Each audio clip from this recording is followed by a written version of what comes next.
Hello and welcome to the DM's Book Club, a weekly book club podcast where we talk about some Dungeons and Dragons and discuss how we might include them in our role-playing campaigns. With me, we've got a brand new guest in the Zoom room, which I'm very excited for. We have the wonderful Michael Schofield. Hello, Michael. How are you, my friend? Hello, I'm doing great. I'm super glad. This is a great idea for a show, the DM's Book Club. I'm coming in with all the credentials as a former librarian. Oh, so you've got all the knowledge up here, and people aren't asking you questions. You're like, I have it all here in the head. I need to give it out to give the lore to people. Exactly. So, Michael, how did you start with RPGs, if I may ask? Because I know that you do your own shows and stuff like that, but how did you, way back when, what was your sort of origin story? Yeah, it goes back a minute. So I am, this is in the next couple of days, this will be my 39th year. And I date back to the role-playing rooms in Yahoo Chat in late 1996. So I was of a certain group who had dial-up internet in the late 90s. And as an only child, I had the computer to myself in my room. It's a bad idea. Oh, wow. But I spent most of my teenage years, let's say 13 plus, in the teen section of the Yahoo chat rooms, and specifically a channel called the Vampire Tavern. And it started off as little role play, like a really old D&D, but there was no dice roller mechanic or anything of that sort. It's just a bunch of dorks who were pretending to be dragons and stuff. And then gradually over the years, the rules emerged, really more collaborative storytelling, pushing rules, but some rules for how you handle combat and how you handle these things. And it was all ripped off from a whole bunch of different things. And this was my adolescence, everything about it. And then gradually it formalized into actual D&D tables. Vampire the Masquerade was my first proper table, the old World of Darkness. And it's kind of gone on from there, but it begins as probably a lot of us as a lonely teenager in this case, not with a whole bunch of friends locally, but with a bunch of internet friends. One of them married me 6 years ago. Well, not married me, married us, was the okay, right. I was gonna say the officiant. Yeah. Actually, you say that's sort of your a very typical origin story. I actually think that's very different. When I ask this question, a lot of people go, "Oh, I was playing with friends in person, and we were playing the game." But it sounds like from what you're saying, you were already online, you were already sort of remote. And I say online, in the late 90s, so of course a little bit different to now. But then it sounds like, again, just LARPing or role playing with no rules, a different entry to some people who are really rules heavy. And then Vampire the Masquerade. So would you say you're more into the horror side of stuff, as a genre? Is that what you prefer, or do you are any sort of genre kind of person? Yeah, let me kind of rotate back real quick. So one of the interesting things about being in this sort of Yahoo chat based RPG that I think went through 2004 or whatever until Yahoo lost the game to Google and it started kind of sunsetting a bunch of different services. It really was pretty rules light because there's no way to enforce it. There's no game masters. There's nothing like that. But there was a collective of people, and we made our first websites, and a lot of us ended up in engineering or tech jobs, and so we made websites that had all the rules on it. And I think one of the things that really was the result of this particular format was, on one hand, an ethic towards gaming as collaborative storytelling rather than go and mine XP as you're in there to tell a really cool story, but also it was a text-based RPG, kind of like a MUD. I don't know how modern MUDs are.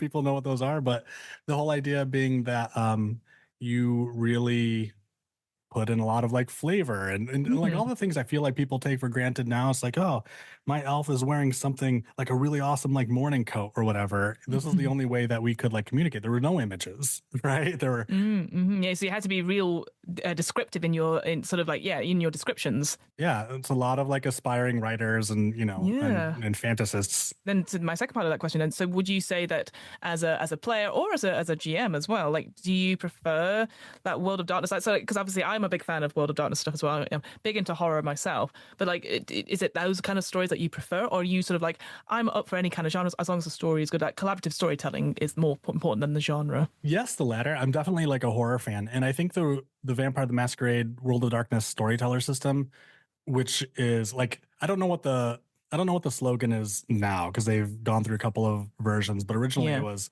Vampire the Masquerade, a storytelling game of personal horror. Oh, love that. Yeah. And the stories weren't, and the, you had campaigns and stuff, but they weren't really about, oh, here's like, I mean, there's a big bad guy, but you're all big bad guys. Yeah. And it was really about like being angsty and really kind of like What? the emotional journey that you're Yeah. on, which I really like. And so now I had my time with high fantasy.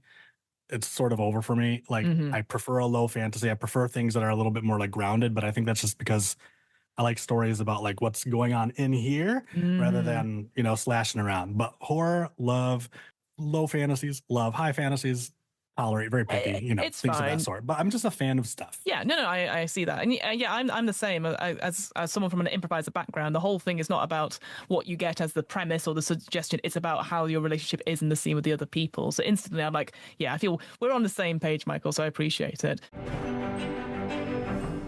With all that in mind, what have you brought to DM's book club today? What is our topic that we're going to be talking about? Well, there's so much that we could have brought to the table, and it was pretty tricky. I'm actually surprised we landed on this one, but maybe not. So what I actually chose to bring Hmm. is a D&D 5e supplement Mm-hmm. that just ruins the thing that people who love 5th edition love about it, and it's the Grit and Glory supplement. Mm-hmm. And I thought it was written by this Apostle Apostolov, but he's just credited as project lead. I now think that this is probably like a collaborative like Reddit Yes. exercise that emerged. Mm-hmm. And I regret that I didn't look into it, but I've been using this Grit and Glory supplement for a hot minute. Mm-hmm. And it's what it is chapter by chapter things I don't like about 5th edition being undone. um, Very much but so. Yeah. it helped me kind of like come to this conclusion that, like sword and sorcery, like high fantasy, just, isn't the direction that I want to go. And so, yeah, I just thought it was cool. It has some really cool ideas. We're Yes. talking to other game masters that might find some stuff in here to mine. And I thought that if anything, this had a little bit of a utilitarian value for your listeners. 100%. And this is the thing, like, I appreciate myself and my regular co-host Hamilton, when we talk about stuff, obviously we're like, oh, we like story, we like stat blocks, etc.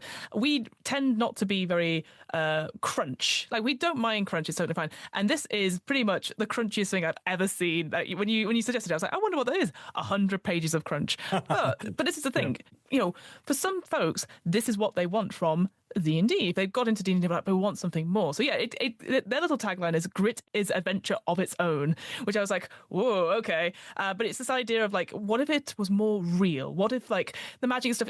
Because we do know this with D&D, the more you level up, the more powerful your characters get, and it just becomes always in the player's favor. It's very unlikely you're going to die. You're going to have lots of things, etc. And so this almost like retips the balance to make it a bit more realistic, but also more equal. It says throughout 100 pages of loads of different rules. So yeah, I very much appreciate you bringing it to the table because I think it's a different way of looking at a game, which normally we consider as it's a collaborative story, and the rules don't necessarily matter. It's like here the rules absolutely matter. No, that's great. Like, and I put myself like knee deep in the part of the Venn diagram, which is like story over gameplay or something like that, right? Mm-hmm. I exclusively interested in story, but whereas I think there's a lot of folks who are, the reason that's why they do milestone leveling instead Mm-hmm. of XP based leveling. That's why they do away with things like encumbrance. All of these for a variety of reasons, but usually the explanation is that these get in the way of the narrative. Mm-hmm. I'm just on the other side of that thing. I think things like encumbrance, and some of these other issues, I really love like the wound management part of Grit and Glory. I also love that it chooses to go from a gold-based currency to a silver penny-based currency. There's just certain things like this that I actually think enforce and make even better stories. And it's just one of those things. Like we're all here to make a really cool Mm-hmm. tale that maybe some people will listen to, or maybe it's just for us at the table. I'm just on the side of the table that like some of these constraints are actually really good for stories. Yeah, no, I feel this as well. And you read them through. So first thing I would absolutely say is like it is a very overwhelming piece in the sense of like there's a lot of sections to it. So it actually talks to you right at the beginning. It sort of talks about like, hey, if you're thinking about introducing some of these grittier rules, consider ones that are in the player's favor. So like the player options, there's sort of like the combat options as well, and then redress the balance with some of the other ones. What I took away from this piece essentially was that everything you do counts. Are you going to attack this person? If it doesn't count, what is the point? What is the point of a story? Every action, everything you say, everything you do in a story should matter. It's like a book. If you take it to an editor and they cut out all these things, oh, well, this is important. It's like, is it important? So I like how it really emphasizes like player agency. Like there's a lot to think about. But again, if you introduce these rules slowly but surely, then the players get so much out of it because then they're going, okay, I can hit this person, but I'm on my, I've lost a lot of wounds. I've got all these things. Is it worth it? Can I save another day? And really make them invested in the story, which is so important when you're playing at a table. I totally agree. What I would definitely say, like, this shouldn't be introduced into an existing campaign. I mean, I think there's not at all mechanisms to do that, but you start one with this system. And you don't have to pick it all up, but to your point, you adapt a little bit of it. We had our own home rules around it, but for the most part, our game was low fantasy. It was doing this all from the start, and I think it's to your point where a rogue jumping from rooftop to rooftop is taking quite a massive risk. One of the things that I actually really like, although the players, in the first time I ran something around Grit and Glory, found it really quite the constraint. Did they hate it? I don't know. Maybe. I enjoyed it as a masochist or whatever, but it's the fact that healing takes time. So if you end up playing this in a low fantasy world where healing potions just like really aren't a thing, you get a wound, you're going to be carrying that wound for the entirety of the campaign. This actually isn't super dissimilar from a Call of Cthulhu. If you get wounded, by the time, like, you can heal in Cthulhu, but the pacing of the narrative is such that it's going to end before you're healed. So you're spending the rest of your time like with a limp or like a broken finger or a gunshot wound or something like that. The upshots of this, for instance, is like, oh my gosh, you have a party and there's a big bad evil guy up on the mountain doing some dark things, and you engage yourself strategically in the wrong way. You make the wrong choices. You get hurt. You can't stop them. They are going to continue. Like, you are now successfully waylaid, and the big bad evil guy is going to succeed. He doesn't stop for you because you broke your toe, and now the world has changed in their favor. You could have probably stopped it. I mean, this requires a lot of, let's say, empathy, a little bit of like, you have to try not to torture the players to do this, but I think if you can come into it, there's a lot of mechanisms with something that is a little bit more hands-on, a little bit more crunchy, that can really make the world feel lived in. And for a bunch of folks, that might not be what they want, right? They're escaping. But for others, they just watched the first 4 seasons of Game of Thrones and they're like, yes, this is exactly what we want. And you can do that. And you can pair it with some other supplements so you can have that experience. And you take you take an arrow to the knee, your fighting days are probably over. So it's so true. Like, I think back to my own experiences in D&D and there'll be times like, oh, we've just done a big battle, but we know the super big bad is on its way, and then we're like, okay, but we need to prepare, and then montages or something like that. And it's like, okay, this is like the movie version of this. We wouldn't have time to do this and make the choices and like, exactly. So I really appreciate that. Like, it is, what do you do in a realistic situation? And ultimately, it is that sort of thing, like, do you put your character on the line for the sort of things? And it's not to everyone's playstyle, it's not to everyone's choice of game, but there's something great about it, going like, we have to do this now. And, we have to be super smart and super clever about it. And if people are on the same page about that and willing to take the time, and okay, maybe combats take a little bit longer because we're just discussing, again, maybe there's more above the table chat about like what we can do and stuff like that and helping each other out. But it's tactical, and people love fighting and doing a tactical game and then going, we did it. All of our plans worked, rather than going, okay, I'm now back up to full. I'm now, everything's refreshed. Everything is fine. Because I agree. That's what I always used to think. Like, it's so wild, long rest. You're like, okay, I'm back. And it's just like, I got out of bed this morning. My neck hurts. And it's going to hurt like that for the rest of the day. And I haven't even gone fighting, Yeah, exactly. No, I mean, it's one of those things too. I mean, like maybe you do have a little bit more time playing or making the strategic decisions like with your cohorts across the table, Mhm. but you land your jab or whatever, your opponent's dead. Yeah. Right? Like Yes. they are not they are not like HP sponges. No. And so there's something that's really cool about that. Like in I think like classic fifth edition, you have to pull off some really great rolls and get some combos in so that you can feel like a badass. But Mhm. here, all you have to do is poke in the right area and you are a badass. It's Mhm. just reverse is true as well. So if you go Mhm. into battle without armor, that's dumb. Yeah. Like, Yeah.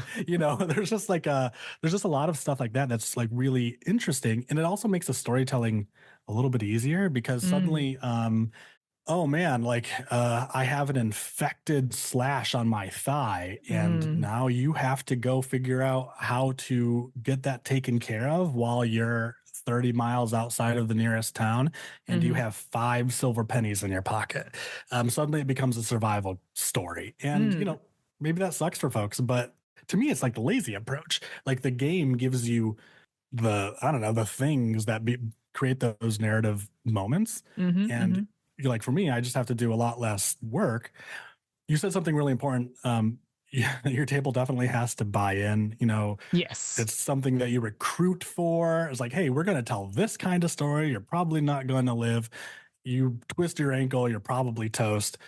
Also, you can catch like Yeah. the plague, and blah blah blah blah. But some folks are super into it, and if you can get folks into it, and it doesn't exclude like lines and veils and a Of good course. session zero, but then it No. tells like a really crazy cool story, just stuff that you wouldn't think about. Like there's a great Mm. mechanic around that's really pretty realistic. If you go down like a deep rabbit hole around like historical European martial arts, like HEMA, Mm. where if someone brings a sword to a spear fight, the spear probably wins, right? Or Yes. especially Yeah, if it's a absolutely. pike, and especially if it's a pike with a person in armor, and especially if there's 4 people Mhm. pointing pikes at you, you just can't take them on. You just can't. Doesn't Mhm. matter how dope you are. And that means what? That means you have to find a way out. You can bribe them. You can, whatever. You just find your way out. But combat is not the first choice. Combat might be Yeah. the third choice. You can still be awesome, but you're only awesome until you get your Achilles tendon sliced, and then you're no longer awesome. Yeah. Look at Jamie Lannister, loses his Mm. hand, no longer a threat. That's what this is. So you Mm. want to keep your hand, you know? Yeah. Yeah, it is about your survival. Like, can you survive the other day? And I like that because, yeah, ultimately, again, I remember running D&D and people would be like, well, I have a lance and I want to hit this person. And I was like, well, why, again, having to describe to them, like, you can't run in and hit someone with a lance. Like, they thought, I'll go in and then hit with a lance. It's like, you've got to be 10 feet back and trying to indicate to them, because obviously for them it is like a video game, and Baldur's Gate does this thing as well, as like you run in, like it's already worked it out for you. But when you're humans with computers in your brains, like your brain is a computer and you're just trying to match with other computers, it's sometimes it's like a little bit jarring. But I think, like you said, yeah, if we're all on the same page about it and like willing to learn together, I think that's the main thing, is that if people are willing to learn and like go, oh, and like you said, some of these they feel like constraints, but actually, if you're like, oh, okay, hitting them with my sword is not the first option. What else can I do to help me in this situation? If they're like, well, there isn't anything, I better just retreat. Because often people do not retreat. It's like going, guys, you don't win this fight. You can throw yourselves at the big bad all you want, but that's not going to be satisfying for you or me. What else can you do to make that story so unique and so different that it will change the tide of this battle? 100%. I mean, like the reality is like you probably can't take on 2 or 3 professional soldiers just by yourself, Mm-hmm. even if you're amazing. I really like that. I really like I like keeping that close to reality. Mm-hmm. I like this thing that Grit and Glory, there's an option in there where, again, if you're a real dork and you like historical European martial arts, swinging a sword is not a strength based action, right? It's a No. dexterity based one. Mm-hmm. And so there are just things in the system like that once you become jaded, once you've had just a little too much high fantasy, it all starts looking the same. All the like, for me, like all the campaigns go the same direction. Like the water deep heist or whatever. Like they're Hmm. all flavors of like the same thing. And at Hmm. some point, I like the idea that you have to choose whether or not to take the 30 pounds of silver you just like looted from the back of the wagon or your 30 pounds of armor. But you can't carry both. Are you No. insane? You're not like a brute. So, this is a choice. So I don't know. These are the things that I find like super interesting. Mm. And I feel like I had to come on here as an evangelist for encumbrance, XP based leveling, things of that sort, just to remind people that it doesn't suck. Yeah. And, there's actually a lot of really cool things that you can do about it. Maybe if it sucks at your table, it's just because you guys aren't doing it right. So, so yeah, that's kind of that's what I'm here for. To Fair enough. chastise and wag my finger at You're not doing it 90% of all right. players. Yeah, exactly. I was going to talk about a little bit about the hard grip mode because that's where Yeah. I sort of picked through it a little bit and just see what things. But what I liked about the hard grip mode is that which I didn't kind of realize. Like obviously all these options and stuff are really cool, but it says like, hey, if you want to go onto like hard mode to begin with, this idea that you just get to level 5, and then every level after that you can choose whether to increase an ability score or take a feature and stuff like that. And I just thought, whoa, that's so interesting. That because again, weirdly, for some reason in my head, I was thinking, oh, so you go up to level 20, and then we've talked about before on DM's book of like the epic player classes that go up all the way up to level 30 and all that sort of thing. Here, it is like you are still vulnerable. You are still like level 5. You're pretty much peak player character. You are not a god, but you're like you're pretty hefty, but you can still be taken down by just a couple of bad rolls or bad actions. I just thought that was really interesting. I hadn't really considered that. Oh, level cap is 5, and then spending your stuff then just to unlock other bits of you, but you don't necessarily level up. No, exactly. And this is where like pairing like grit and glory. So you have like, D&D 5e, and then you have however many supplements you love, and you have grit Mm-hmm. and glory. And you can pair this with, let's say, oh man, his name is escaping me. Kingdoms and Warfare, which Mm-hmm. is Matthew Colville? Colville. Is he Matthew? I Is he think Matthew Colville or just Matt Colville? I think it's Matt Colville or Matthew Colville, but yeah, Mr. Colville. MCDM's Kingdoms and Warfare, and he has Mm. it actually the one that predated it with like strongholds and followers, Mm-hmm, which I mm-hmm. really love because what happens? You reach level 5, you are dope. You've got your big old sword. I don't know. You're probably also rich, right? You are Yes. loaded. Like once you have like 1,000 silver or whatever, you can buy a small town. You make more money than everybody else like in your neck of the woods. So what do you do with that?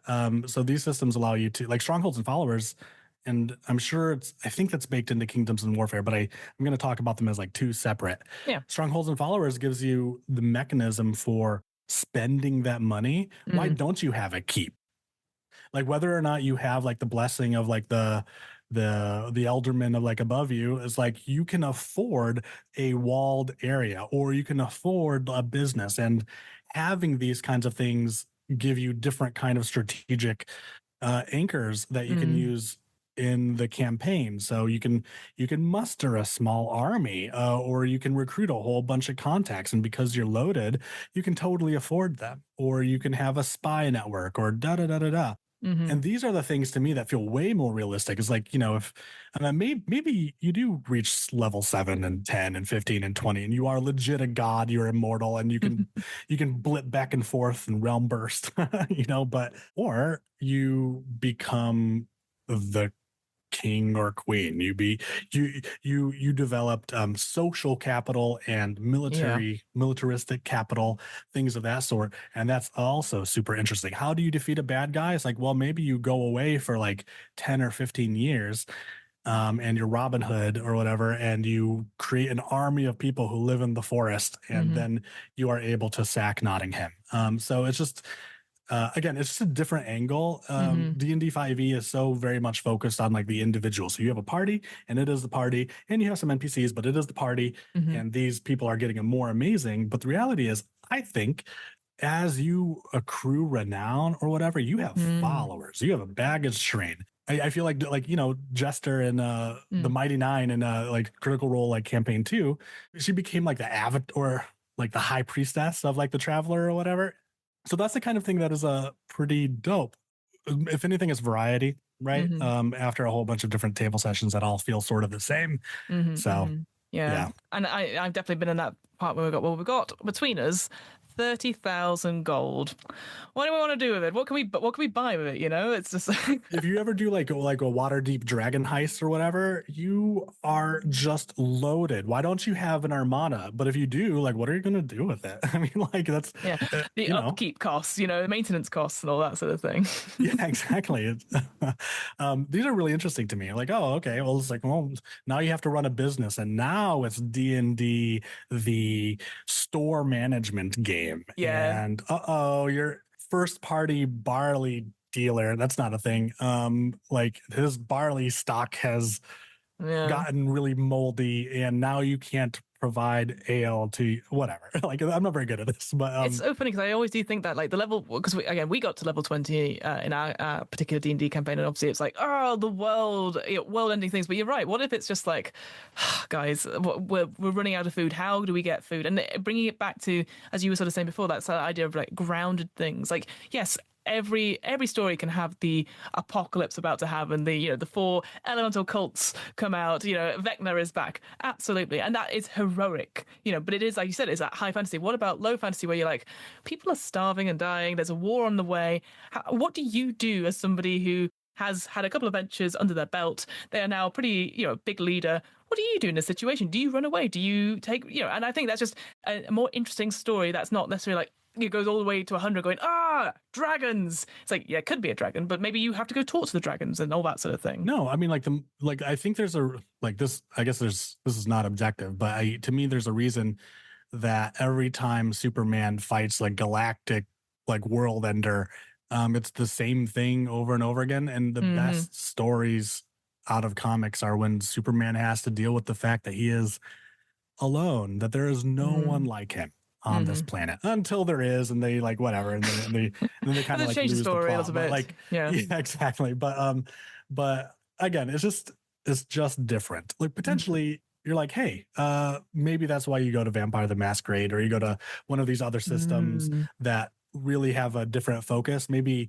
Yeah. I think what Grit and Glory is like, oh hey, you know, you have a bunch of folks who know D&D as a system, Mm-hmm. and you just want to give it a little bit of a different lens or flavor or Mm. seasoning to it, and this is a way to do it.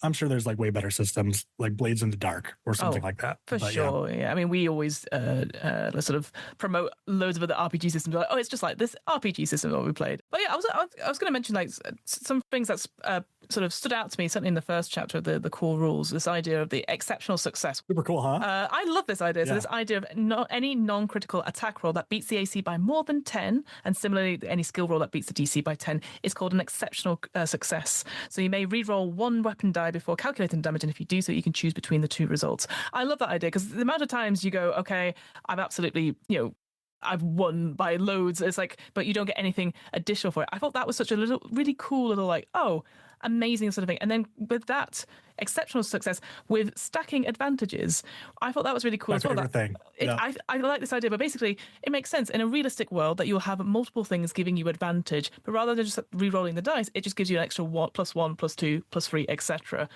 That's so much more vital because she's like, okay, well, I'm putting all these things together and being tactical about it rather than going, well, I don't need to do this. I guess I'm doing that. It rewards the players for thinking about their advantages rather than going, well, wait, can't I roll triple advantage? It's like, well, you can get, you know, you can get these plus two because you've got this and this. Oh, that's much more worthwhile than just, was it a plus five if you roll with advantage? Often averages out to that. Yeah, So, no, I mean, this is one yeah. of those things where, you know, the last campaign that I've been running with Grit and Glory, the main character is a rogue, and she is Mm, not super strong. And what she ended up doing is following a target, and she was really far away, and she had a crossbow. So she got like what, surprise attack, she got mhm, sneak attack, she got something else, and then paired with so she had stacking advantage, at least one stack, mhm, and then on top of that, with the fact that wounds are really impactful, mhm, and people are squishy, especially if they're not wearing armor. mhm, mhm. She had a success. I think she had assassination as a feat, and so she had that was the other stacking advantage, and Ooh. so she just killed this guy, and it was really actually in a way like anticlimactic. It was so easy but the difficulty of like what the gameplay was that she had to get into a position past the Mm, guards to a place where he was mm. unguarded, and then she had to get out. But the actual battle itself was real quick. It was Quick. like a pull of the little trigger or lever or whatever. Mm, The guy dies in the bathtub, and then she has to run. And it's mm. just, again, it's just a different dynamic, because otherwise, if this is the big bad, it's like 13 rounds Yeah. Oh, of yeah. Just back and forth and just hitting those hit points off exactly. on off. Yeah, yeah, yeah. Yeah, and this guy who is such a big threat is just just this naked dead guy in a swimming pool, right? And it's just Yeah, a yeah, different kind of like vibe, but yeah. it's cool. It's super cool. You know what? That just you describing that whole scene makes me think of like the times I've played, like Hitman or Assassin's Creed, where you deliberately have to work. Exactly. You have to work your way through, and at any time you might fail, and it is exciting because you're like, I'm here and here and here, and it doesn't like the deaths themselves. They can be quite a performance in those video games, but then it's like, okay, now I need to act cool and get out. It's not about the fight doesn't end at the end of the fight.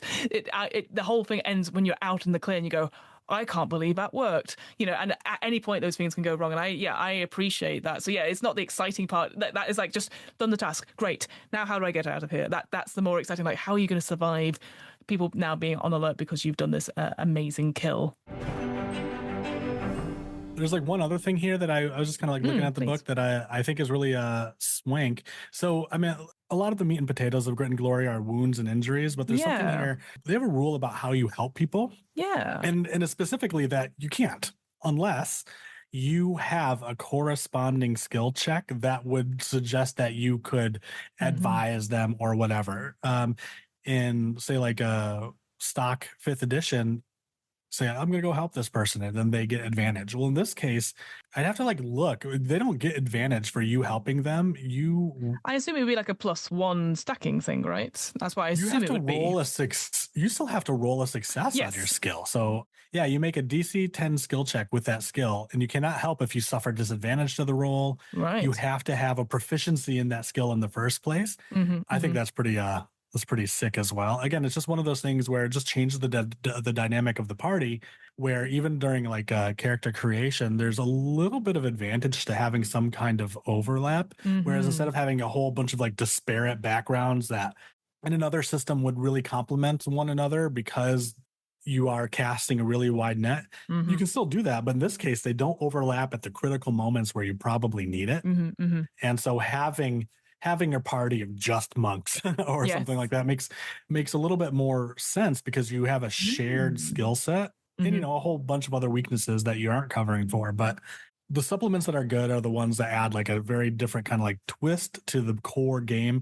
You can still play this without really knowing anything from that. Really, your DM just has to, you know, remind you about certain things. Yeah, But yeah, be on the facilitation side of it. But I agree. I think because like often people go, oh yeah, I'll help with that, and it's like, okay, well, how are you helping? It goes, oh ow, yeah, yeah. how? And again, it goes back to the whole thing is like everything you do matters because you've made the choice to do it rather than just go, oh, I guess I can give you advantage. I mean, people go, okay, great, thanks. But yeah, like you said, if somebody is, again, it always happens with perception checks or investigation checks, all that sort of thing. I'm investigating a room. Okay, oh, I'll help. And it's like, are you skilled in investigation? That sort of thing. Because again, if anything, it makes people go, well, I don't have anything to do in this room, so I guess I can just give advantage. It's like, well, you now need to think of something to either help them give advantage in some area or just be like, what else can you do in this room rather than just rolling your own separate check, because they'll probably cover that sort of thing. So I very much appreciate that because, yeah, often it's just a bit boring if you go, oh, I'm not going to do anything but help other people. It's like, God, have you got no ideas? There must be something because you made this cool character. And like, do you want to go outside and look at, I don't know, the art or something like that? It's just,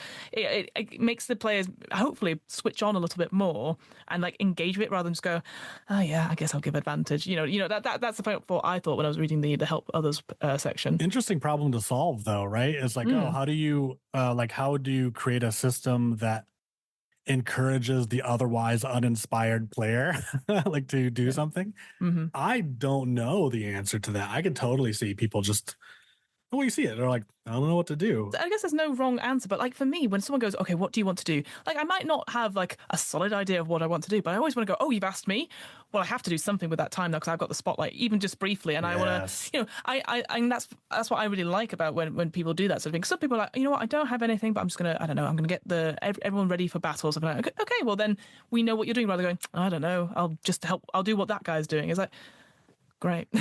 It's like, you don't have to, again, it doesn't have to be out the box, it doesn't have to be anything different, but just like, what is your character doing in this moment? Because it is so important to where we're going with the story. Otherwise, it'd be cut from the movie, wouldn't it? It's like if you're just standing around, Yes. like going, oh, I'll just do what they do. It's like, okay, you're a background animation person.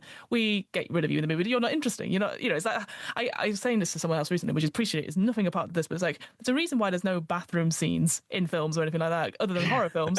Because no one wants to see it. It's like, this is dead air. It's not going to add to the story. And I understand people are always like, oh, but when did they go to the bathroom? It's like, they go to the bathroom off screen. You don't need to be there for it because it's not adding to the story. And I just always find that really interesting that people go, oh, I'd like to help. It's like, okay, well, you've lost your turn. And that's a very cruel way of putting it. I appreciate it. But it's just like, you've got this time to shine. What do you think you could do? And we can help you give some options. Like, what are you good at? Okay, maybe this and this. We're not going to be like, you must think of something, otherwise we can't continue with this story. It's not like that at all, but yeah. I feel suddenly like traumatized by like the bathroom thing. So I've been watching, I never finished the first season of Deadwood. So I went back and started watching Deadwood. And one thing that stood out to me is that there's like just a gratuitous amount of, chamber pot usage like in Deadwood, and like they're having really important conversations while someone just goes to the corner.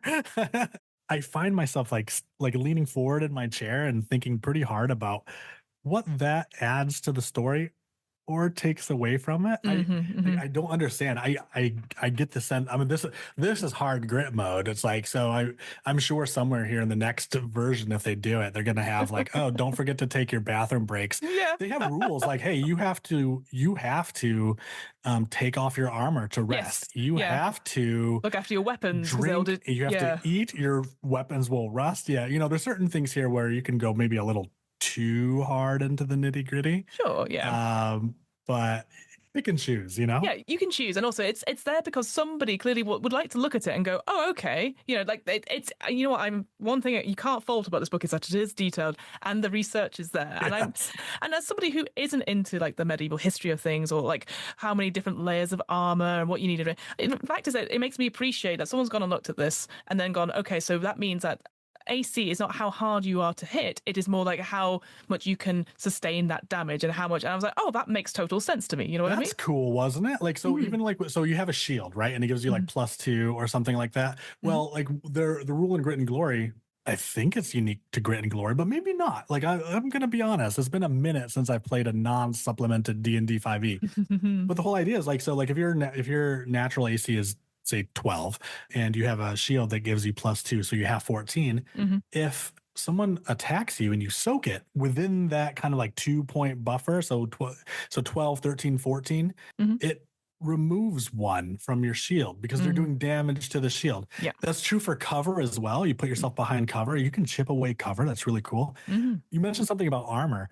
Did you like look really hard at that section, or did you just kind of like glance through Honestly, I did skim through it a little bit, but I read the stuff about the different layers and like the underlayer and all that sort of thing, like what you would be dressed as, like that sort of thing. No, for real. There is an education in that section. Yes, absolutely. It is insane. It's like first you must like don your gambeson, which is made of this kind of cotton. And I'm just like, Jesus. It's like when you learn a lot about the Titanic or something because you played like old Titanic point and click discovery games. I always try to take an opportunity to like shout out Titanic, Adventure Out of Time, which you can get for like $3 on Steam now. Amazing. Late 90s point and click adventure. Learned everything you need to know about the Titanic. Incredible. But education through osmosis, right? So yeah, kudos to this team, this huge team of people who put this together. There's a Reddit and they're like feasibly still working on it. But this has been a minute. And it's not something I've followed super closely about, what's the next version or anything like that. Yeah. No, and it's free as well. This is the thing I meant to have said right at the top. It is totally free to get. There's got a web version, they've got a PDF version as well. Totally. And it's, like I said, like, it's clearly a labor of love. There's obviously, spelling mistakes as always, and there's certain bits and pieces where I'm like, what is going on here? But what I appreciate is that people are working together and trying to make it like this game sort of more interesting and more immersive as a result. So that's what I thought was really interesting about those cool rules. And then the armor stuff, I'm just there going like, that's a little bit too much for me personally. But at the same time, I can so appreciate the amount of work going into it. And the idea of having armor over different parts, what does the helmet do? What's, all that sort of thing. And like getting sundered, all that sort of thing. Like, yeah, because no doubt you will play a game, your next game you'll play, someone goes, I would like to sunder their shield. And you go, God, nothing in D&D 5th edition really talks about that sort of stuff. And you have to make up on the spot, and it's maybe not as exciting as you're like, okay, well, this is going to damage your weapons as well, but it can be done. Well, do you want to go over then the main thing? Because you said the main sort of part of this book is talking about the wound threshold and that healing and stuff like that. So what is it? So yeah, might as well just talk about like what is it? What does it do differently about wounds in this particular supplement? The whole idea is that you can get wounded, and the mechanic is something like where you have a wound threshold, and I think it's something like your constitution plus it's 12 plus your con modifier. Yes. So the idea is like as you get wounded throughout combat, you take little tokens or whatever on paper. You just mark down that you're wounded. And at the end of the round, you kind of like tally up your wounds to see whether or not you have an injury. If you take such damage that is greater than 12 plus your constitution modifier, so like say your con is like +3, so you take 15 points of like damage. Well, that's when you get a wound. Oh my gosh. So it's been a minute. So once you get these wounds, then you can see whether or not you have sustained a long-term injury. And that's where these things are really interesting, because it makes sense. Super high level, you get wounded, you have a sore shoulder or something for a certain amount of duration. What Grit and Glory introduces is a really like robust series of like wound tables. So if you get wounded from piercing damage, you can roll on this piercing injury table, and it is like the gamut from like an obnoxious itch to just instant death or something of that sort. And it's for all like slashing damage, bludgeoning damage. They have wound injury tables for what happens if you get hit with a siege weapon. I did see that. Yeah, I was like, whoa. It's like dead. Yeah. You're not going to survive something from a siege weapon, like unless it's rolled over your foot or something. I don't know. Like, yeah, totally. And so the other thing that it does is like you sustain like a long-term injury, you also get a scar. And so every so often, like, you might have like -1 perception if you're looking, if you get an eye wound and you're trying to find something on that side. Again, it's just in a way, like as you kind of like loot your way through like D&D and you accumulate cool sashes and bracelets and stuff, you also accumulate the marks of your prowess, I suppose. And some of them can be super debilitating. Like, oh no, you have a limp forever, unless you get magically healed. Unless you're not doing magic, then you're SOL.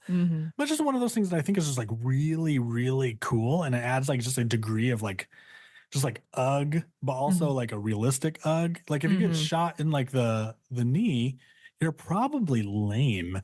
Period. Like, I mean, you can heal, but you have, it's a permanent stat decrease or something of that sort. Which again is just about inspiring you to choose wisely. But I love the idea that like you can get hit with like a siege weapon, like you're on the battlefield and you get hit by a boulder like slung from a trebuchet.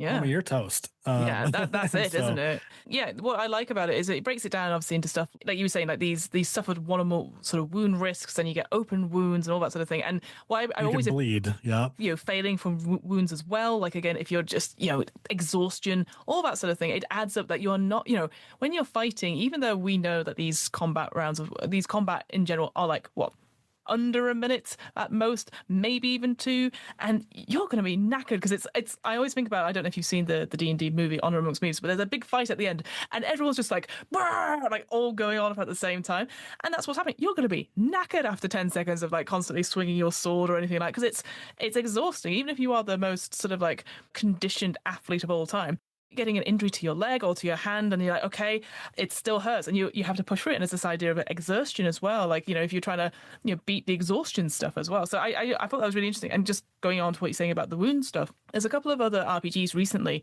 mostly Free League, that have started to do stuff like critical injuries. And then, as you said, the further up the table, so the further down the table you are, the more likely it's going to be fatal. What I particularly like is that rather than being like, okay, oh, it's you know, you stab with a sword, and oh, you've lost a foot. And you're like, well, I wasn't stabbing for the foot. I wasn't going for the foot. I like how this is going, what kind of damage is it?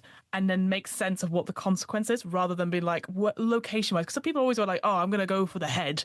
And you're like, okay, oh, they've got broken ribs. And you're like, that's not what I was doing at all. And having to like backwards justify what that is. I like the fact that it uses damage as a way to go, okay, so this is the type of damage you're doing.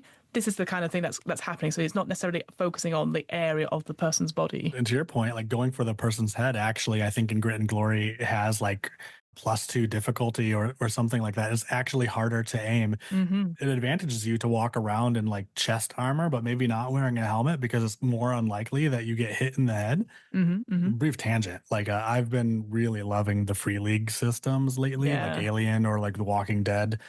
I find those so compelling. I really hope to, like, I don't know, make some like professional content with that, because like I love their system. This is not about Grit and Glory, but feel free to cut this. But I love their system of like stress die, and just this entire idea that to be able to succeed, it benefits you to be a little stressed, more stressed than you need to be, have that adrenaline, and so like because you kind of like beef up a little bit as it goes, but the penalties of acting while not calm is more disastrous. And I find that so simple, but so elegant. It goes back to thing going like, I could roll or push the roll and get more stress, but I might be able to solve this problem. I might be able to do something. And it goes back to what we're saying about Glory and Grits, is that this idea of like, we need to push, and this is my last chance, and that's all. I'm just going to give it my all. And that's what I like about these games, that you making that choice, and it, you know, your character might not survive, but you've made the choice, and that's the more powerful thing. So yeah, I'm a big fan of Free League, Year Zero engines, and the stories they can tell. I know you said you've ran a little bit of the supplement in other games. Is there any sort of like one that you would recommend for people? Obviously, like there's so much in this particular supplement. Is there anything that you, obviously we talked about wounds, we've talked about various bits and pieces, but is there something that you go, hey, check out this section because it's quite good? Like, oh, you started out using that particular rule. So the things that are at the top of Grit and Glory are of the most value. I think the injuries and wounds are cool, but I love stacking advantage. I love how initiative, they change initiative, and they have like mechanisms for you to like jump ahead into initiative. It takes a little bit of penalty. I think you burn your reaction or something like that, but it helps create like more fluid combat. They also have incredible systems or kind of like rules or guidelines for theater of the mind, which is my preference. I don't really like maps and minis, and so I think there's just certain things here that are like really great ideas, and you can pick up stacking advantage without disrupting your game totally, because if you have advantage, it's still advantage, but if you have 2 advantages, you have advantage +1. It's a very small change that you can just bring into it. Like, to be real, like one of the things that like I have relied on a ton in here, which is more around like the campaign craft. There's a great section that's just like living in the world, and specifically like contacts and hirelings, or something like that. Henchmen and hirelings, it's called. Gives you like the mechanisms for as you get rich and you have money, it gives you the mechanisms for supplementing your party with skill sets, some mundane, some not, that I think are really cool. I mean, the reality is like, is your party going to be like driving its wagon on its own? I mean, maybe you can hire guides who can help you navigate the wilderness better. And there are systems for that I think are really quite attractive. Again, especially if from the beginning you've ended up, your party has craft, or through character creation, they've created more interlocking characters who are all part of, I don't know, they're either monks and the Knights Templar, or they're all coming from a very specific, circle on the Venn diagram where they aren't great boat pilots or something of that sort. Hmm. And the idea that you, as you got rich and as you're taking on more realistic enemies, and these realistic enemies aren't spell slinging, they are increasingly dangerous because they have armies and because they have influence and da da da Hmm. da da. So you also, instead of growing in magical power, must also grow in influence and Hmm. social capital. Anyway, I really like this kind of thing. I like having things to do with the money that you have. Yeah. And I also have kind of an aversion to like decks of many things and kind of like silly magical. That can just completely disrupt. Like, yeah, it's that sort of thing where you're like, It's this not is my really thing. cool. Yeah, if it's not your thing, Yeah, like, yeah, again, because I'm a low fantasist, and so like like none of the cool things that you can buy with like 100 gold like you would ever find in a campaign setting of mine. hmm. So Hmm. spending it on people makes sense, and then I mean, you can buy loyalty. Let's be real. So Yeah, you get to play the games of oligarchy in Dungeons and Dragons. different kinds of story. That's, I mean, I'm a big fan of like doing political stories and social intrigue and that sort of thing, because then it's like the morals of the situation come into it. And then when you, yeah, when you toss in like, here's a magical item, it's like, okay, well, that's an unknown, and it'll probably be, you know, very helpful. But then the most you can get is like, oh well, something bad will happen to you. Maybe you'll become cursed, and maybe the sentient item will talk to you. And it's like, that's fine, no problem with that. It gets away from that grounded stuff that we'd worked so hard to do. And maybe there are ways to make it more grounded. I don't know, but I feel like I totally feel you on the deck of many things. You're like, oh great, hooray! Well, what have you got? Oh, wishes. Damn it. Okay, great. What do you want? Okay, you end of the world. Done. Yeah. Yeah, oh, your rope never breaks. It's like, well, play my game and your rope will always break. It's like very different. Is there any particular stuff in here? And I appreciate this is maybe the inverse of the previous question, but is there anything in here that you will absolutely never use? It's like, this is not for me whatsoever. Practically, I don't use their system of like inventory slots or anything, although I think it's a little bit more, we just haven't had to. Yeah, But like, enabling encumbrance on D&D Beyond or something is about as far as I go there. fair enough. But other than that, I've really like I adopted the silver standard economy Mm-hmm. between the like, like the campaigns that I run, like people Mm-hmm. have businesses and they have hirelings and they have these kinds of things. I love the injury tables. Mm-hmm. And so I really think like I love this stuff. And a lot of like they have even a whole section around like special like stealth rules that makes your Yes. thief way cooler than it could ever be. They have Mm-hmm. rules for like distraction and things of that sort. Yeah, alertness. There's like different levels of alertness, so completely unguarded, and then depending on what you 100%. do, yeah, really interesting. It's very Metal Gear Solid, right? Yeah. So no. I mean, it's possible that I will never play another vanilla D&D game. Mm. I mean, like I might be done. I might be done with Dungeons and Dragons except for grit and glory based like systems. And now I'm Mm. kind of like finding my way through like other things. Mm-hmm. Mm-hmm. But I really love Grit and Glory. I think it holds up. It has divorced me, I think, from like fifth edition Mm-hmm. and from like the OSRs and stuff like that. So I found this to be an amazing little gateway Mm-hmm. into the world of other Mm-hmm. and alternative and variety. Mm. So no, I love Grit and Glory. I Hey, think it's a masterpiece. I think it's not for everybody, no. and it totally requires like like you recruit a table or whatever. You got to be super upfront. For me, it is something that I agree with you from what you said. It's not something I would introduce into an ongoing campaign, but it's something definitely if you're going to try a one shot or a couple of episodes and you're going to go introduce those initial rules first and then balance it out. Because it is, I would say, this overwhelming to begin with because you're like, oh my God, it's 100 pages. And halfway through, someone talks about armor for a long time.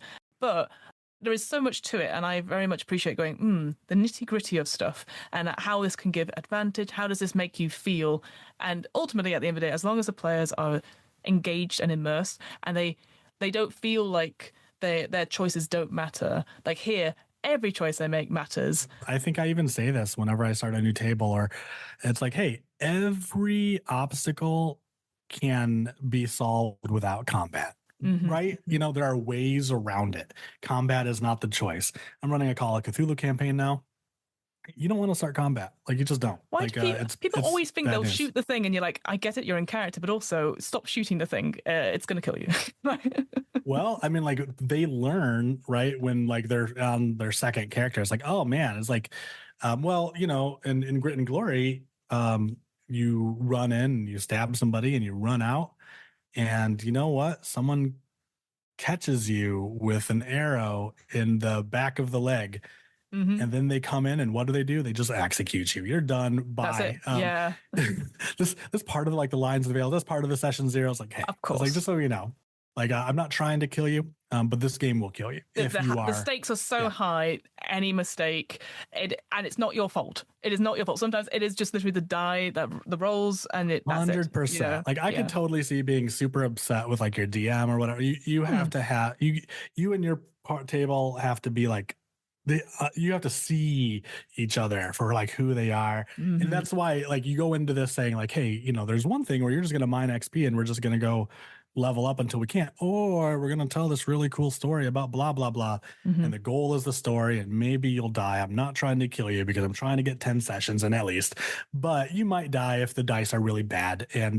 And also I'm just never going to roll behind a DM screen because I never want you to think I'm a jerk, or something like that. No, yeah, it's that transparency, and not a lot of GMs don't do that, and also that's that whole thing about like if you are engaged with your character, you want to save them, you'll be thinking of ways to save them rather than like I've created this whole backstory for them and I want to play them. It's like absolutely, but you need to every step you take, every move you make. I'll be watching you. yeah. The GM's like, so yeah, no, I there's so much to learn from this. So thank you so much, Mike, for bringing this to my attention. And and absolute kudos. If people want to go and download it and check it out, I'll put a link in the show notes as well. There's a PDF version and a web version, like I said. Super free. It's free. This is the thing. I love free stuff. Gotta love free stuff. Michael, thank you so much for spending your time with me just now talking about this amazing supplement.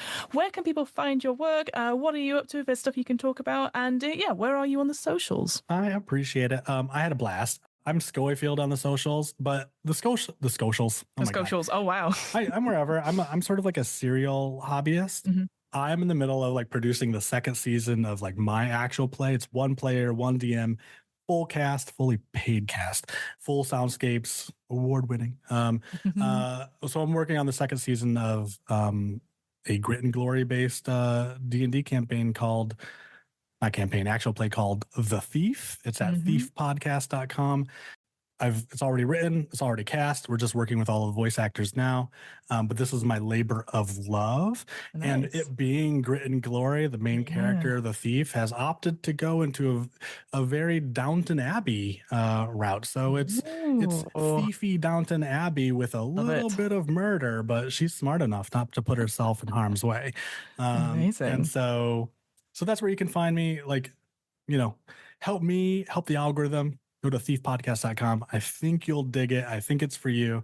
And that'll trickle down. That'll make the numbers go up. That'll make the ad revenue go up. That'll help me fund a whole bunch of other things. That's awesome. But I do it out of love. I don't make any profit. So you're midway through season 2 just now, like writing it. When is it going to be released? So what it is an actual play, depending on who I'm talking to. So if I'm talking to a bunch of like D&D folks who are likely to listen to actual plays, it's an actual play. But if I'm talking to a whole bunch of other people, it's an audio drama. And so it is the entire session without all of the fun. There's a little bit of talk about like the mechanics, but it is the story. I've replaced every NPC with a voice actor. And these are ultra painfully slow to make unless you have like 10 people working on it. And you don't. So where are we? So the entire season 2 is written. It is cast. Each season is about eight episodes. It's respectful of your time. You can binge it in like 4 hours or so. Nice. I'm shooting for spring 2025. But ostensibly, when I originally released like the first season, I was releasing them as I made it, and that was the wrong choice. Yeah. And so now the goal is to produce everything and then release them like once a month or once every whatever. I'll find the right cadence. But it'll be done. It'll be better for marketing. It'll be better for everything. I can focus on marketing. But The Thief, it's super good. People say it's good. It's not the most popular, and it's hard to get discovered on the internet. So always the way, isn't it? Look me up. It's really different. Downton Abbey, D&D, Grit and Glory. Hey, I'm in. with a murder in the first or the second episode. Yeah, no, second episode. Spoiler. If you've enjoyed us talking about Grits and Glory and this sort of thing, you want to check it out in action, absolutely go check out The Thief. And we'll put links to everything underneath this episode, show notes and everything like that. But Michael, thank you so much for talking about it. We'll have you back on again because I know we'll talk about other topics we want to talk about. But yeah, thank you so much. We had an absolute pleasure. Please do. I have, like I said, I have so many thoughts about so many things we could read. I love book club. I love DM's book club. Let's go. I'm all about it. Thank you for having me. Thank you.